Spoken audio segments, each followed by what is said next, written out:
శుభాకాంక్షలు, అభినందనలు. ఎందుకంటే చిన్న గ్రామం అయినప్పటికీ గ్రామంలో ఉన్నటువంటి ప్రతి ఒక్కరు ముందుకొచ్చి ఇక్కడ శివాజీ విగ్రహ స్థాపన కోసం కృషి చేసినందుకు మీ అందరినీ ప్రత్యేకంగా అభినందిస్తా ఉన్నా.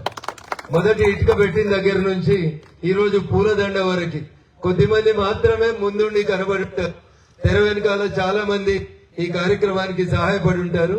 అట్లాంటి పెద్దలందరికీ కూడా శిరస్సు వంచి నమస్సుమంజలు తెలియజేస్తా ఉన్నాను.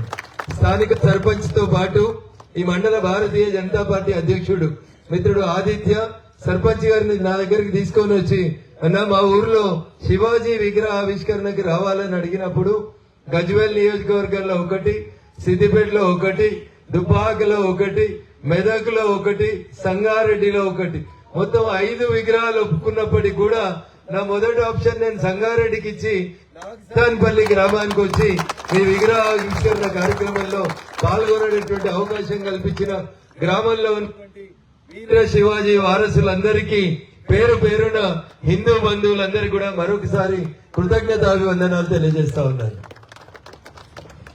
కృష్ణ పెద్ద కోరిక కోరిండు, నన్ను ఢిల్లీకి వెళ్ళి గల్లీకి రమ్మని అడిగిండు. కృష్ణ అంత నాకు వద్దు గాని ఎంపీగానే ఖచ్చితంగా మీ రోడ్డు పూర్తి చేసేందుకు 100% ఎన్ఆర్ఈజీఎస్ నిధుల కింద మీ రోడ్డు కార్యక్రమాన్ని మొట్టమొదటి ప్రాధాన్యత కింద పూర్తి చేస్తాను. ఆ రోడ్డు పైసలే కాకుండా మీ ఊర్లో మోరీల కోసం ఒక 10 లక్షల రూపాయలు ఈ రోజు శివాజీ జయంతి సందర్భంగా గ్రామానికి వచ్చిన సందర్భంగా ఎంపీ ల్యాడ్స్ నుంచి మెదక్ పార్లమెంట్ సభ్యునిగా నాగసాన్పల్లి నుంచి భారతీయ జనతా పార్టీకి ఎక్కువ ఓట్లేసి గెలిపించిన గ్రామ ప్రజలకి ఈ సంవత్సరం నా బడ్జెట్ లో ఒక 10 లక్షల రూపాయలు మీ సీసీ డ్రైన్స్ కోసం ఇస్తానని చెప్పి ఈ సందర్భంగా తెలియజేస్తా ఉన్నాను.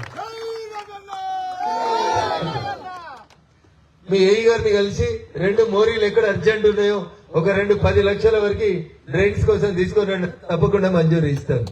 ఈ రోడ్డు గురించి మండే రోజు కలెక్టర్ గారితో మాట్లాడి ఈ రోడ్డుకు సంబంధించినటువంటి విషయం ఎక్కడ ఆగింది, ఎందుకు ఆగింది చూసి దాన్ని కూడా ఖచ్చితంగా పూర్తి చేపిస్తాను. మొదటి ప్రాధాన్యత భవన్ లోపల నాగసాన్పల్లి రోడ్ ని ఎన్ఆర్ఈజీఎస్ కింద మోడీ గారి ప్రభుత్వం ఇస్తున్న నిధుల కింద ఖచ్చితంగా ఈ రోడ్డు పూర్తి చేయించే కార్యక్రమాన్ని టేకప్ చేస్తాం.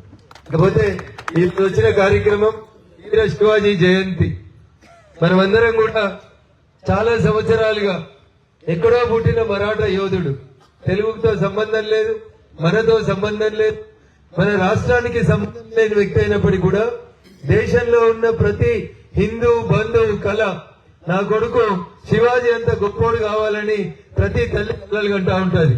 అట్లాంటి మాతృమూర్తుల కోరిక మేరకు ప్రతి పల్లెటూరులో ఉన్నటువంటి యువకులందరూ కూడా తామే శివాజీ వారసులం అని చెప్పి ఎక్కడికక్కడ విగ్రహావిష్కరణ కార్యక్రమాల్ని కొనసాగిస్తా ఉన్నారు. నిన్న, ఈ రోజు, రేపు జిల్లాలో చాలా పెద్ద సంఖ్య లోపల శివాజీ విగ్రహావిష్కరణ కార్యక్రమాల్ని కొనసాగిస్తా ఉన్నారు. ప్రత్యక్షంగా అన్ని కార్యక్రమాల్లో పాల్గొనలేకపోతున్నప్పటికీ ఈ రోజు కొండపాక మండలంలో, చేగుంట మండలంలో, దుబ్బాక మండలంలో ఎక్కడైతే నూతనంగా శివాజీ విగ్రహాలని ఆవిష్కరిస్తున్నారో ఆయా గ్రామాల్లో ఉన్నటువంటి హిందూ బంధువులందరికీ కూడా ఈ సందర్భంగా ప్రత్యేకమైనటువంటి అభినందనలు తెలియజేస్తా ఉన్నారు. ఓ కళ, మన దేశం హిందూ రాజ్యంగా మిగిలాలని దానికి ఒక కలగన్నది శివాజీ గారి తల్లి జీజాబాయి. మొఘలులు మన దేశం మీద దాడి చేసి మన మతాన్ని విధ్వంసం చేసి ఈ దేశంలో హిందువులు లేకుండా చేస్తామని ఓ కుట్ర వన్నినప్పుడు తన కొడుకుని హిందూ సామ్రాజ్య కాపాడడం కోసం, ఈ దేశం కోసం తన కొడుకుని పనిచేయమని చెప్పి చిన్న వయసులోనే ఒప్పించి నా మతాన్ని కాపాడమని పంపించిన గొప్ప తల్లి జీజాబాయి. అట్లాంటి తల్లులు అనేక మంది మీ నాగసాన్పల్లి గ్రామంలో ఉన్నారు కాబట్టి మీరంతా కాషాయం కండువాలు వేసుకొని ఈ రోజు ఆ శివాజీ విగ్రహ ఆవిష్కరణ కార్యక్రమంలో ముందుంటున్నారు. మీకు అందరు కూడా నేను మనస్ఫూర్తిగా మరొకసారి అభినందనలు తెలియజేస్తూ, ఏదైనా ఒక విగ్రహం మనం పెట్టుకుంటే ఆ మహనీయుని మాటలు, ఆ మహనీయుని అడుగుజాడలు, ఆ మహనీయుడి బోధనల్ని విని మనం ముందుకు పోవాలి. మన ధర్మం మీద ఎవరైనా దాడి చేయాలని ఆలోచన చేసినప్పుడు ఆ శివాజీ చేతిలో ఉండే ఖడ్గం 150 కిలోల బరువు ఉంటది. ఎందుకంటది? ఇవాళ మనందరం 10 కిలోల కత్తి పట్టుకొని కూడా నడవలేని పరిస్థితి. కానీ ఆ రోజు తక్కువ సంఖ్యలో తన సైన్యం ఉన్నప్పటికీ ఏ రోజు కూడా ఎవరికి తల వంచకుండా హిందూ మతం మీద జరుగుతున్నటువంటి దాడుని, మొఘల్ సామ్రాజ్యాన్ని విస్తరణ కోసం జరుగుతున్నటువంటి ప్రతి ఆకాంక్షను అడ్డుకొని హిందూ సామ్రాజ్యంగా భారతదేశం నెలకొనాలని చెప్పి కలలు గని ఆ కలకొన పనిచేసినటువంటి గొప్ప మహారాజ్ ఛత్రపతి శివాజీ మహారాజ్.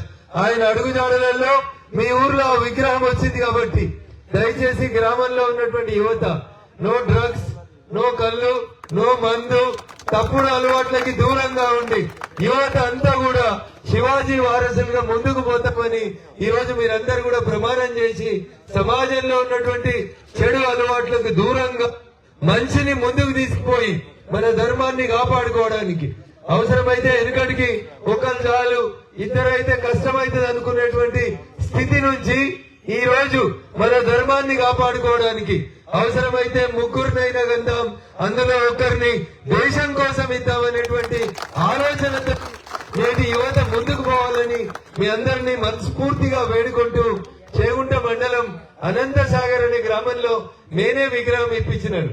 వాళ్ళు 11 నుంచి ఎదురు చూస్తున్నారు కాబట్టి ఎక్కువసేపు మీతో సమయం గడకలేకపోతున్నప్పటికీ రెండు ముఖ్యమైనటువంటి సమస్యలు మీరు నా దృష్టికి తెచ్చిన వాటిని మళ్ళీ నేను మీ గ్రామానికి వచ్చే లోపు పూర్తి చేస్తానని, త్వరలోనే గ్రామ పంచాయతీ కార్యాలయ ప్రారంభోత్సవానికి మళ్ళొకసారి మీ నాగసాన్పల్లికి వస్తానని చెప్పి ఈ సందర్భంగా తెలియజేస్తూ అవకాశం ఇచ్చినటువంటి వేదిక మీద ఉన్నటువంటి గౌరవ అందరికీ, వేదిక ముందున్నటువంటి నాగసాన్పల్లి అన్నాదమ్ములు, అక్కా చెల్లెళ్ళు, మాతృమూర్తులందరికీ కూడా పేరు పేరున శిరస్సు వంచి మరొకసారి ఆ ఛత్రపతి శివాజీ మహారాజ్ జయంతి సందర్భంగా శుభాకాంక్షలు, అభినందనలు తెలియజేస్తూ సెలవు తీసుకుంటా ఉన్నాను. జై హింద్.